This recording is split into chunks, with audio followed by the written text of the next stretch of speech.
So my name's Tracy Comans and I'm the Director of the National Ageing Research Institute, and I welcome you all to our interRAI interest group meeting today. And before we start, I'd like to acknowledge the traditional owners on the lands of which we're meeting. And for me, sitting at the NARI offices, that's a Wurundjeri people of the Kulin Nation. And I extend my respects to elders past and present, and extend that respect to all Aboriginal people across Australia, because obviously we're all phoning in or dialing in from different lands today. Today, we're going to hear for a variety of our groups that recently attended the Aspire meeting, and I'll talk about that, what that was in a little bit. But before I do that, I'm just going to hand over to Professor Len Gray for 5 minutes to just update on interRAI activities that are happening. Thanks, Tracy. I'll be very brief. Things are going quite well in terms of our efforts to see Australia take up interRAI solutions. It's a never-ending journey. Well, it's going to end with a good result eventually, we hope. But a lot of activities happening at the moment, interacting with government and with the Digital Health and CRC and others that makes me feel very positive about this. I wanted to point out, if you're not aware, and Tim Blake's on the call, he was commissioned, his company Semantic Consulting was commissioned by the Digital Health CRC to conduct a feasibility analysis of introducing interRAI into the aged care program in Australia, and he's come up with some really helpful and thoughtful suggestions about how that might be done. He's done a great job of articulating the problem to be solved and the various solutions that are available, one of which would be to adopt interRAI, but there are other ways of solving the data problems that we are all trying to solve. So maybe Lisa or someone could put the hyperlink to that report in the chat. I just wanted to mention a couple of other things we're doing. One is to examine the ANAC, the funding instrument for long-term care, and to examine the possibility that could be calculated from the interRAI long-term care facility assessment tool. That work's progressing. I expect it'll take another month or so to conclude it, and we'll hope to make that public sometime in the next probably 6 to 8 weeks. And another piece of work that we're doing relate to how interRAI systems relate to terminology systems such as SNOMED is the most important one that's used in Australia. We have a project proceeding at the moment that will conclude sometime in April to examine how interRAI data items can be coded up in SNOMED, and that's quite important from a strategic point of view, as SNOMED seems to be the terminology standard mostly used in Australia for clinical information, and that opens the door to relationships with HL7 Fire solutions for data messaging, but also to other terminology standards that are used internationally. So all of these pieces of work just add a bit more strength to the argument that interRAI is a good solution and a practical and worthwhile solution for Australia. And when we talk to the various interested stakeholders, these kinds of issues come up in the discussion. How does the ANAC fit with interRAI? How can we relate to SNOMED in hospitals and in other settings, and how can SNOMED be used in long-term care and so forth? So all of this work quite important. So that's all I wanted to say, Tracy, just to alert you to this work, and also I think we'll put the link for the Semantic Consulting report in there. It's a really good read. I suggest you get hold of it and have a good look at it. At least read the exec summary, but the whole paper is full of useful information. Tracy, thank you. Thank you, Len. So today we're talking all things Aspire. So I need to tell you a little bit about what that was for those of you who weren't there. We had a 2-day meeting on the 10th and 11th of February here in Melbourne, and we brought together a multidisciplinary group of people, and the idea was to learn a little bit more about interRAI generally, but particularly interRAI data and what interRAI data can do. And as part of that event, we set people some questions, some policy questions that could possibly be answered using interRAI data. So Inspire was, Aspire, our little workshop was inspired by what's called Inspire, a 5-day workshop that interRAI runs each year, which brings together researchers where they have a whole week to look at data sets, to get education from international experts, and to basically come up with their own question, research question that they might want to progress. And often at the end of that, the groups come up with a research paper that can go on to publication. So we had a number of limitations. We didn't have access necessarily to all the data, so we had some data champions. We were very lucky that our meeting, and the reason that we picked those dates was we had the International Systems Development meeting in Melbourne at the same time. So we were very fortunate to have Associate Professor Andrew Costa from McMaster University, David O'Toole is an interRAI fellow who was previously head of Kai-Hi in Canada, and George Heckman, who's an interRAI fellow and a geriatrician from Canada, who came along to give talks to our participants as well. But today what we're going to hear is the 5 questions, the 5 policy questions that Len and I had a bit of fun putting together and putting to the group, and seeing how they thought about, you know, how they might answer those questions using interRAI data. So that was our fun, and I have to also, you know, just put out a thank you to Danelle Kenny, who did a lot of work in organising the workshop, along with Michelle Lang and Lisa Kapamagian, and I'm sure others. But, you know, it was an excellent event, and I think thoroughly enjoyable for everyone who was there. But without further ado, I'm going to ask Group 1, who is Tesfahun Eshetie, is going to present on behalf of Group 1, so he can tell you about what their question was and how they went about answering that question. So my name is Tesfahun, and I'm presenting on behalf of Group 1. Our challenge was matching assessment depths to client needs in home care. So group members, Dr. Christy Dang from NARI, and myself from ROSA, and Victoria from the Department of Health and Aged Care, and our co-mentor and challenge lead was Prof. So a bit of recap of the challenge. So the government has mandated the interRAI home care assessment system to support eligibility for home care program, and all applicants must undergo this assessment. And this assessment is conducted at admission every 6 months and until discharge. And it forms part of the home care minimum data set, which will be used for planning, funding, and quality monitoring. However, feedback from assessors suggests that the home care, interRAI home care assessment is too extensive for many clients, leading to unnecessary documentation burden. On the other hand, there is an alternative interRAI checkup, which is more compact and suitable for light care needs that's inadequate for complex cases. So our task was to design a 2-tier system, 2-step approach that balances assessment depths while addressing complex needs.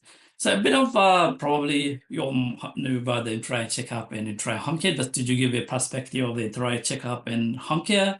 So the interRAI checkup is we got both assessment forms for the checkup and the home care, and we go through item by item for these assessment forms. And for the interRAI checkup, we have around 90 items covering diverse domains: physical function, cognition, mood, social support, and basic health indicators.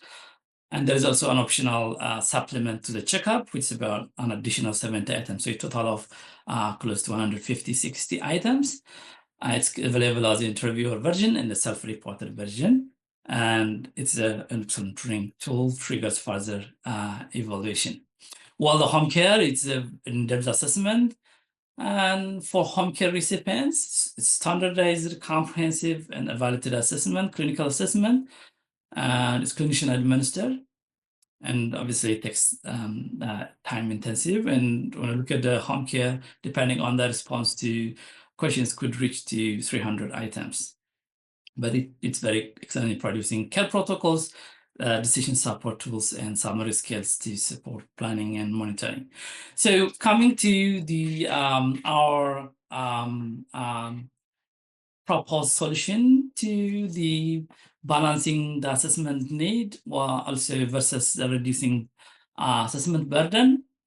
So we this is a flowchart. So we use the flowchart to outline our two-step approach plus an e-screener plus service need. So we started with an e-screener plus service needs. So this is everyone will undergo this e-screener plus service needs. So the service needs is basically a self-report from clients providing their immediate care needs.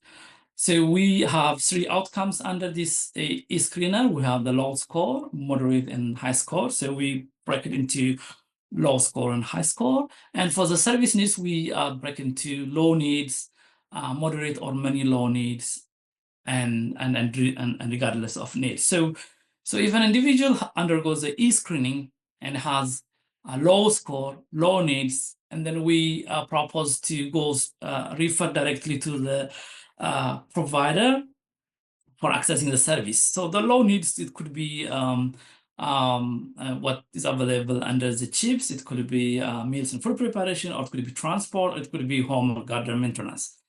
If an individual has not high score on the e-screener, but has many low needs, for example, 1 or 2 or more service needs, could be transport plus home or garden maintenance, or it could be food and meals preparation, then we suggested to go through the interRAI checkup system, where in the interRAI checkup, if an individual triggers are activated, then we can proceed to the home care, interRAI home care assessment. So we discussed a lot of time looking at about the specifics of the triggers, but the most important, like the ADL, cognition, are the most important things that we consider to be triggers that lead to the use of the interRAI home care assessment.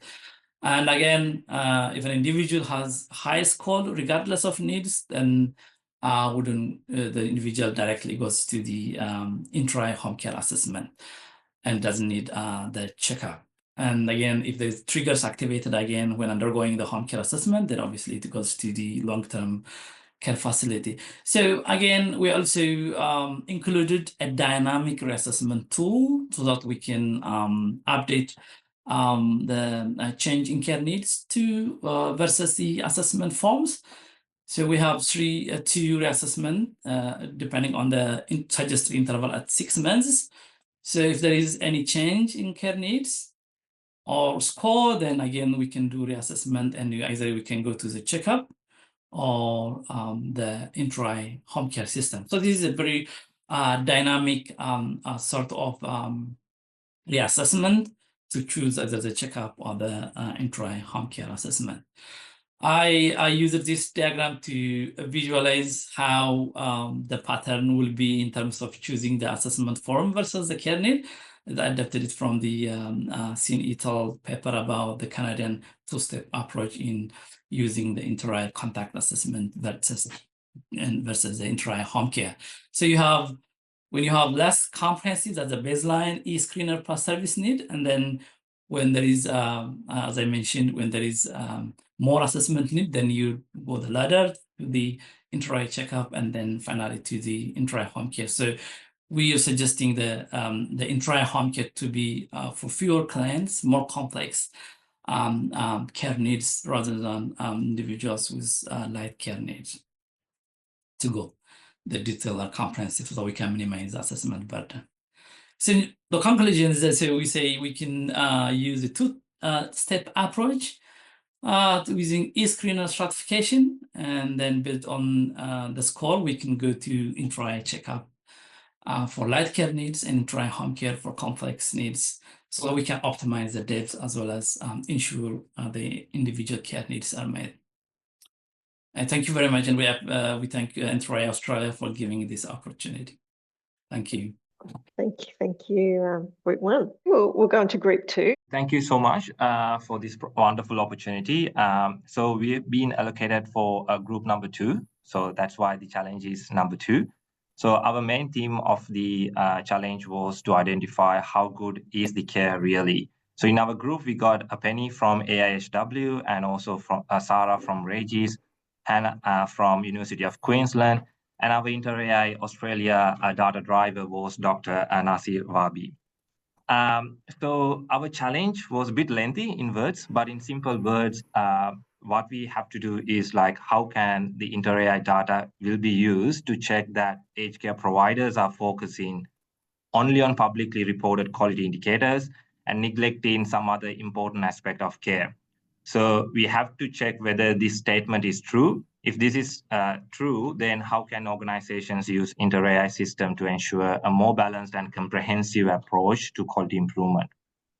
So in order to take an initial step into this challenge, what we have done is we look at the current quality indicators in the Australian context. So as you already know, there are 11 quality indicators, including polypharmacy and antipsychotic medications under the medication management indicator.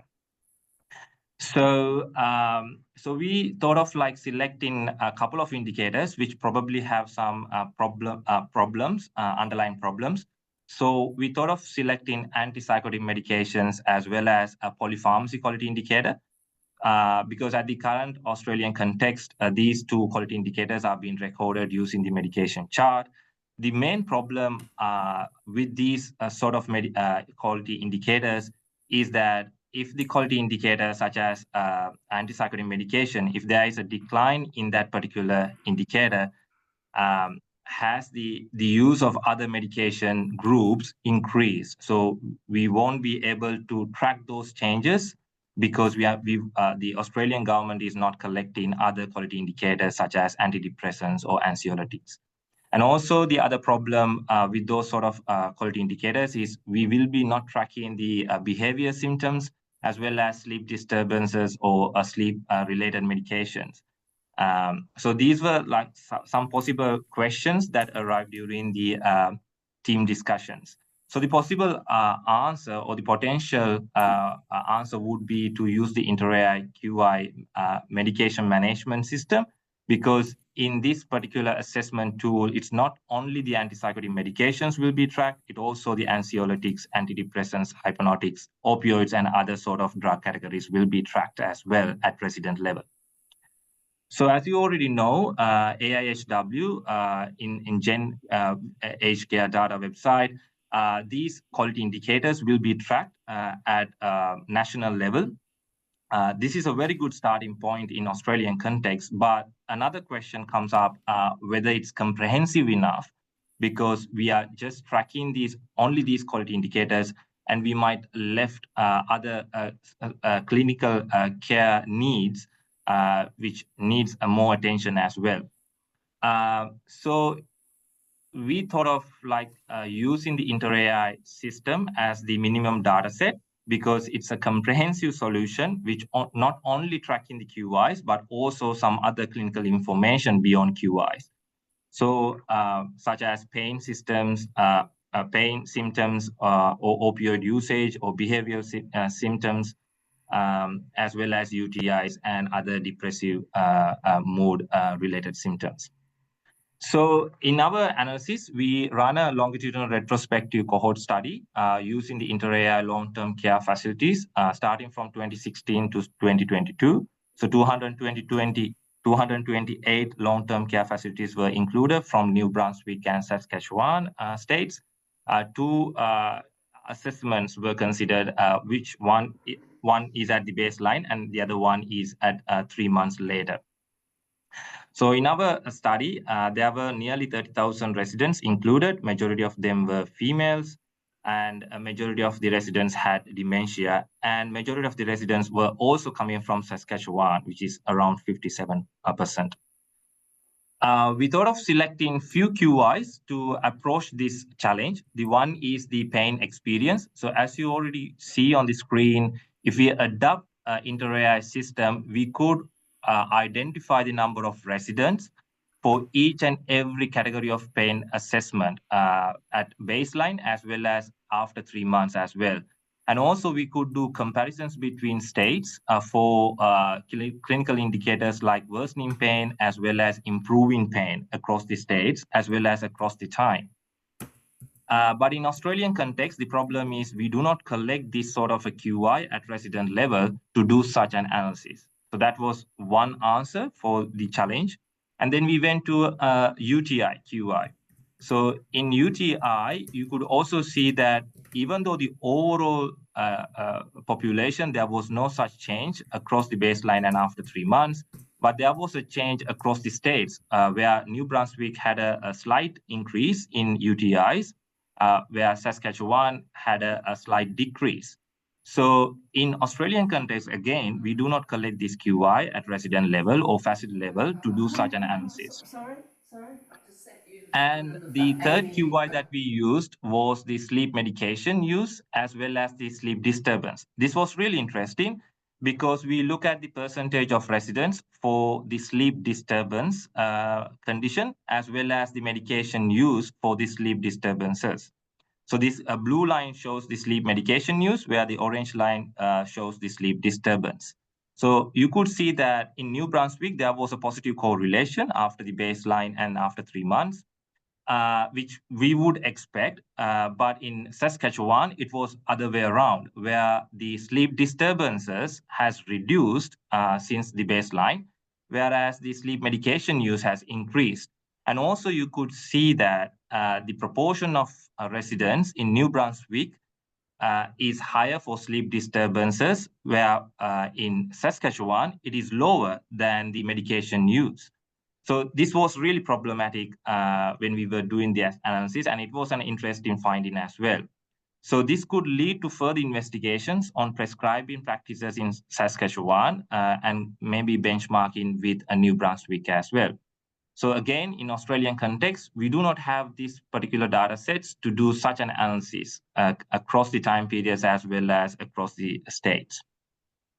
So for future discussion and recommendations, we thought of we should adopt interRAI long-term care assessment tools in Australia as well, because it will then we will be able to collect and analyze resident level data for more improved person-centered care.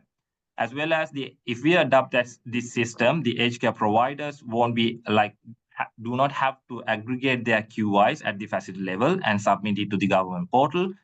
What they might have to do is they collect these assessment at resident level for each and every time point and submit to the government, where the government will also have the resident level data from their end to do more case mix adjustments. And also, if this is being adopted across all the aged care providers in Australia, then a more structured and common data set will be there in real time. And lastly, there will be no or limited opportunities to manipulate the QIs in Australian context. So that's how we use interRAI Australia as a minimum data set to better understand how good is the care really.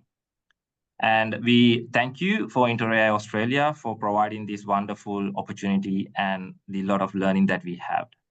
Great. Thank you very much, Lyndon. So we'll move on to group 3 now, which is going to be Alyssa presenting on their problem and results. We were challenged by data access issues and one of our team being missing for most of the data planning sessions. So I'll just kind of go through what our challenge question was, which was whether we could use the interRAI acute care data to assist administrators in identifying groups of patients at risk of becoming long stays, and then what sorts of interventions could be applied to, I guess, reduce that length of stay. Our group members were Sahel from UQ and Ingrid from the AIHW and myself. And we had Nancy Peel as our group mentor. So to help us answer the question, we had about 1,200 instances of the interRAI acute care that had been administered to adults in hospital. And the first question we started with was, well, what do we mean by long stay? Is it anything over 7 days? Is it over 14 days? Does it depend on the reason for admission? Sort of went backwards and forwards and found a definition that for older people, it was 21 days. Anything beyond 21 days was considered long stay in hospital. And in terms of our sample, there were about 132 people in that sample of 1,200 who had stayed in hospital for longer than 21 days. And the next question we asked ourselves was, do we pull out every item in the acute care and map it to length of stay, or do we target things, factors that are more likely to be changed by an intervention, while also having a look at sort of the information about the people, their age, their gender, etc., to have a fuller picture of the people who stay longer in hospital. So once we reached the 21-day definition, we just formed some pretty straightforward chi-square tests and t-tests to just perform bivariate kind of analysis to identify the factors that were significantly associated with stays in hospital of 21 days or longer.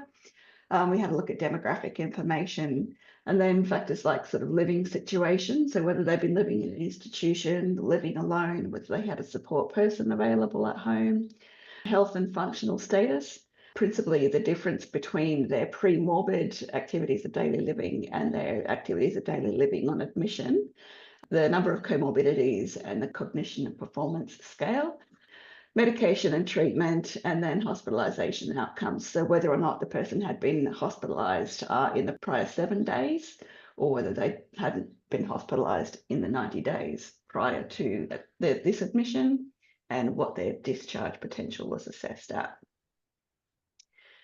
Of those, if I go back,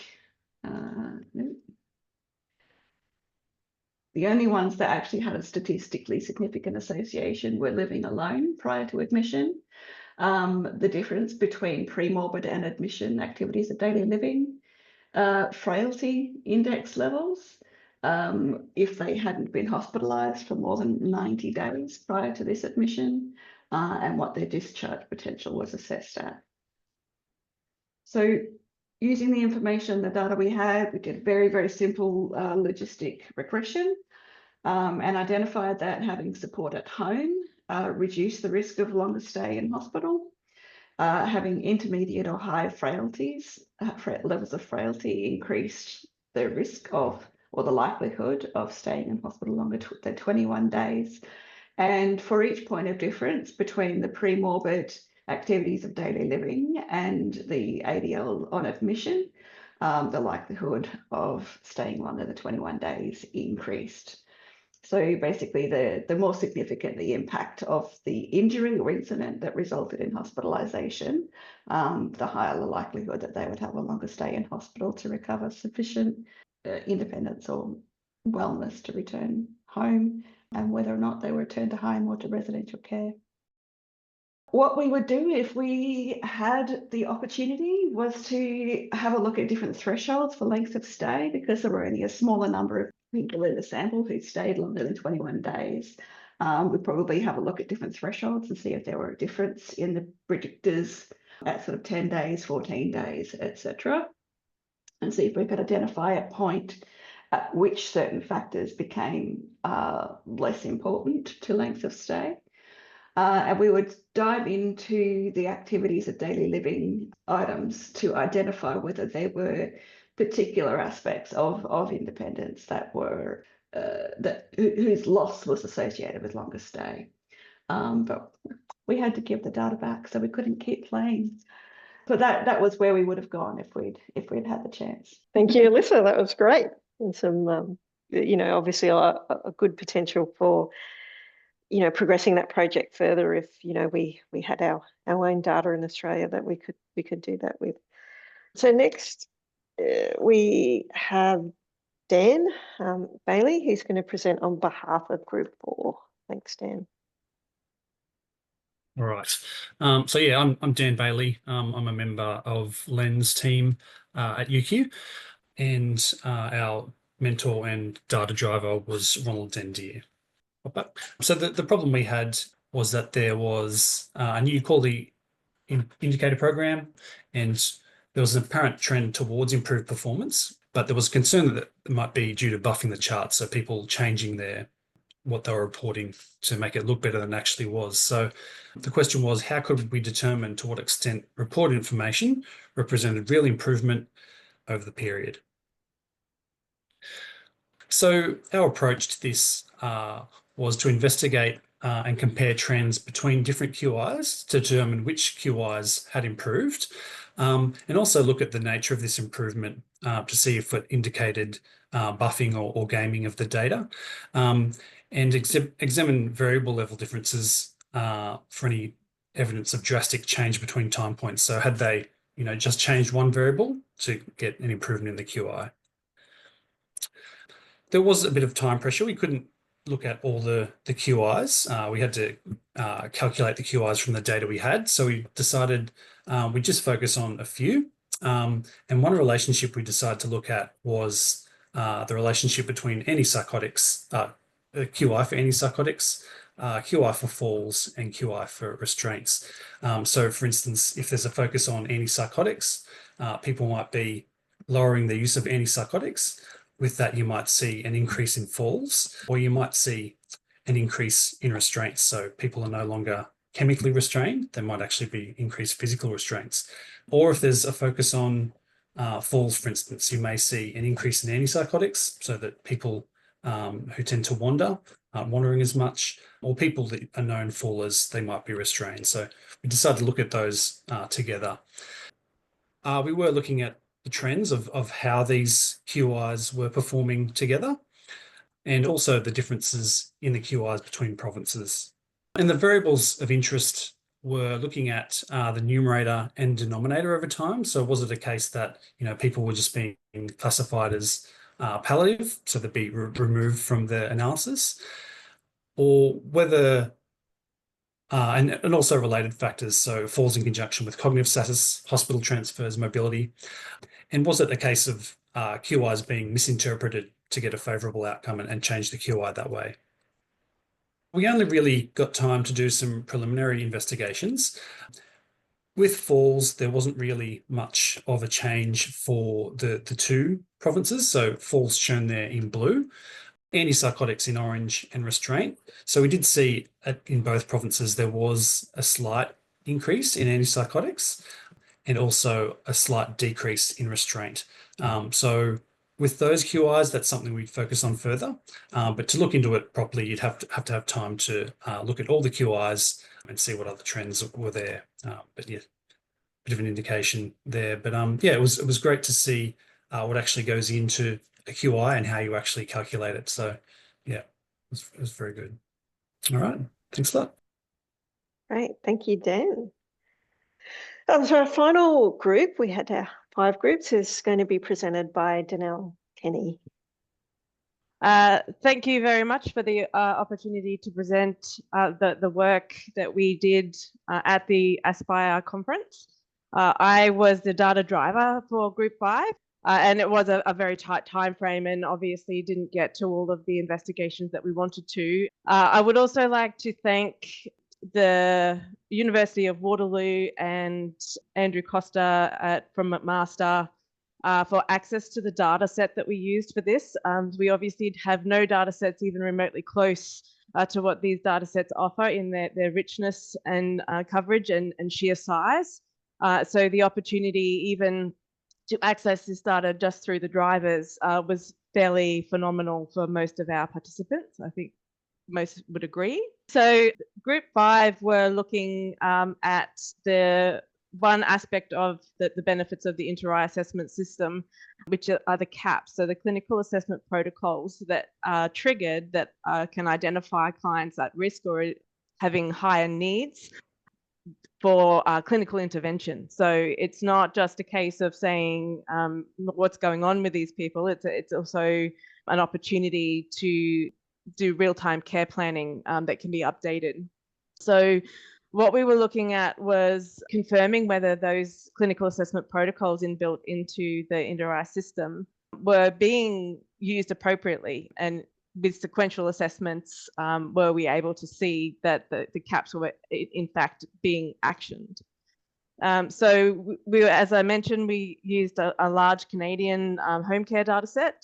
So this was for long-term home care recipients who had interRAI assessments, both first and second assessments around 2018 to 2023. So they were new entrants that were subsequently analysed in the long stay care program, so assessed a second time.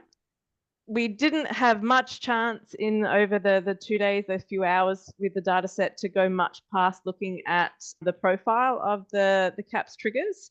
And so which ones were kind of triggered in the first, and did they improve in the second? And was the proportion higher or lower than we anticipated? So I had a lot of big plans for running correlation analysis, cluster analysis, that if given the opportunity would be a very interesting area of study. And then validity we interpreted as what was clinically useful, and then whether it was accurate. So were the CAPs able to identify accurately the various levels of sensitivity and specificity, the target group, and then were those triggers then associated with appropriate treatment intervention measures. In terms of the percentage CAPs at each time point, we can see that there were decreases only in the IADLs, cognition, falls, and addiction and urinary continence. Everything else went, it stayed roughly the same or went up. So this is sort of saying to us that the CAPs are triggered appropriately, but are not at the moment currently linking through to clinical intervention that is having an impact on whether those conditions improve. We did do a little bit of further analysis on it, just looking at the sets in general. So bring this over. So the number of CAPs that were different between time point 1 and 2 gave us a bit of an indication as to which CAPs we could dive into a little bit more. And so we can see that in falls, we had kind of the biggest swing, and using two-way tables, a fairly rudimentary and rough and ready analysis shows us very clearly that across the time points, we can see a gradual improvement from between time point 1 and time point 2 for falls, which is good.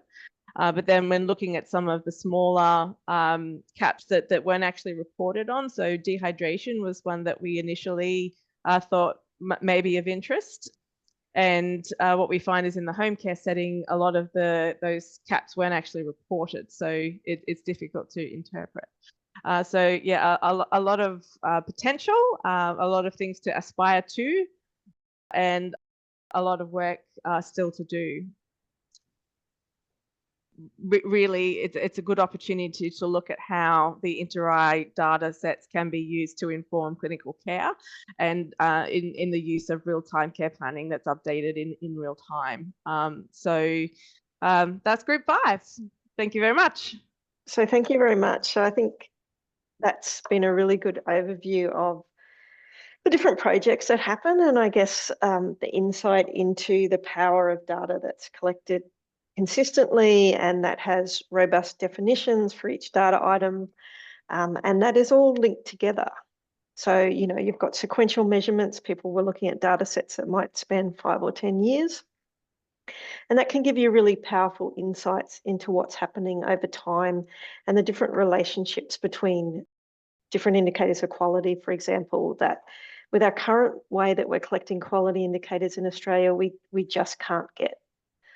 So we're not linking across time, and we're not able to understand, you know, with measuring polypharmacy, for example, or antipsychotic use, how that's actually impacting on other different medications, because each of our QIs is collected individually and it's reported individually, and we just can't really look at those insights that are so critically important, and really be able to evaluate what we're doing and whether it's measuring quality, and what's our care like really, as our first group talked about. So we have a sort of 10 minutes and just open it up for any questions and comments that people might want to have on those presentations. I should actually just have a shout out to Jason Ferris, Nasa Wahib, Danelle, Nancy Peel and Ronald Endry, who were our data drivers for our workshop. So, you know, if we don't have any questions, maybe you guys could have a quick comment that haven't commented already on the process and, you know, what the learnings were. I'll start with a quick comment while it's happening, Tracy. Thanks, Jason. No worries. Tessa, highlighted how these are dynamic activities by actually still thinking about what we were doing in the time by adding an extra slide. So his pyramid at the end was this notion that these activities we do at Aspire and Inspire are ongoing. Often, people think about these workshop activities which stop once everyone goes home, but they are really good food for thought and also a really good way of utilising what is underutilised at the moment because it's not as global as it should be. Right, thank you. So yeah, overall, it was really great experience, not just for the participant, even for us, for data drivers, I believe. But I think the challenge was obviously the time. Time was not enough really to go through all the issues and data analysis and all that.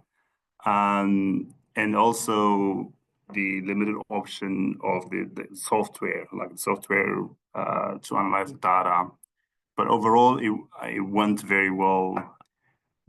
Yeah, but in the future, maybe if there's opportunities like this in Australia, it would be good to maybe have for a longer time, like maybe 4 or 5 days, similar to the Inspire one. Yeah, and also for these participants, I don't know if there's any other opportunity like internationally, similar to the one we went to, Danelle, myself, and Ronald went to in Canada. If there's other opportunities for them, that would be also a good thing to think about. Great, thank you. And I think Ronald's the other data driver that's on. I don't know if you had any comments, Ronald, or suggestions for how we might improve things going forward. I might comment on the actual challenge that my group did. And I think what the challenge demonstrated was the actual power of interRAI systems and assessments, especially when it comes to quality indicators, because interRAI assessments measure are holistic in measuring what the key aspects of care. It makes it really difficult first to game the system, because obviously if you are trying to game one area of the care, you're going to have to compromise in another area. And the second key aspect of using interRAI assessments is it also reduces the impact of tunnel vision. So I actually just read a paper about quality indicators potentially introducing that tunnel vision of focusing on only those key areas that are being assessed by the quality indicators. So with something like an interRAI assessments, you're assessing the whole of care, so that it reduces that potential for focusing only on those measurable areas. And yeah, I think that's pretty much the takeaway from the challenge, especially that power of interRAI assessments data. Yeah, thank you. Thank you very much, Ronald. So there was just one question online is about where the data came from. So we had a variety of different data sets that we used. There was some Australian data sets, then I'll let you comment on that, but in a sec, but we had that were previously collected in trials, but we also had access to some Canadian sets because Danelle and Nasir and Ronald had been to the Canadian Inspire meeting, and there were specially curated sets that were put together for that, that they had some access to for this meeting. So we're very lucky to have those Canadian collaborators that we could do that with. So Len, I might just pass over to you to just finish up, All right. summarise and finish up. There's kind of 3 things that came up in that discussion I was going to respond to. One was, the problem with publicly reported quality indicators, which are a good thing in their own right, but of course they have to be, you can only publicly report phenomena that can be reliably recorded. They aren't necessarily the phenomena that are, well, there are plenty of other phenomena that are important, like, for example, mood and loneliness and stuff like that, that are not easily recorded in a robust way, and they don't make their way into a kind of a publicly reported data set, so they don't get the same attention as some of the things that you would see in the publicly reported data set, but nonetheless they are incredibly important. And the advantage of using interRAI systems is you can capture all those things at a facility or an organisational level. You don't have to worry too much about risk adjustment. You can look at trending over time, and so a good quality improvement program within an organisation that's not publicly reported can pay attention to a whole lot of things that wouldn't absolutely make it to the publicly reported level. So that's what I think one of the groups was showing, that you can do lots of things when you've got more data. It doesn't necessarily happen at the public level. It happens at the organisational level where really the quality improvements are kind of working. The second thing was about other forums, and Tracy and I, this was pretty good. I think we got enough feedback, and I think we've heard some of the comments about where we could improve. We do want to do this again sometime soon. We've got the constraint is the budget, the finances. Somebody's got to find the money. Tracy and I have dug into our pockets and supported this, because if we can bring students and early postdocs along and don't charge them for the experience, of course, that makes it a really, it opens the door for lots of people. And as the students know, they don't have a lot of cash to be coming to 3 or 4 day workshops. So we do need to find funds to do this, but we are planning to do it again. interRAI, as a result of this this local version of Inspire, is now, the board has offered some funding opportunities for each part of the world to do this, and so we've got a choice to make in the next year or so whether we want to run a regional forum that involves, say, Singapore, New Zealand, Australia, maybe Hong Kong, all of which have got some level of engagement in interRAI, or we could run another Australian forum as well, or anyway, some of you might like to help think about that and send us a check to make it possible to top up whatever interRAI gives us. I don't know about Tracy, but I felt very proud of the fact that, well, I've got to give Tracy credit. She and Danelle, I think, kind of inspired the Aspire, and a few of us pitched in and made it happen. And I was a bit dubious about how well it would go in a 2-day forum, but we managed to get all the resources together, and some really great people came along, and I think just about everybody had a good time. You know, it's very, very gratifying for that to happen.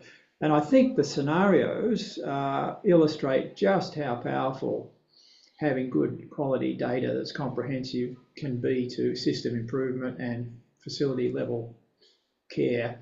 And yeah, they're really great responses we heard from the students. So very happy about all of that. So yes, so there'll be more. Now, of course, you've all got influence in your own little way or big way. You need to knock on the doors of all the stakeholders and make sure that this comes to a reality sometime in the near future. We're pretty positive. It looks optimistic, but you're never there until you're there. So yeah. It's a good place we're in at the moment. Thanks, Tracy. Okay, thank you, Len. So that's our wrap up, and we'll see you next time. Thank you. Thanks, everyone. Bye. For those of you listening to this conversation who may have further interests in interRAI systems, please visit our website, interRAI-au.org.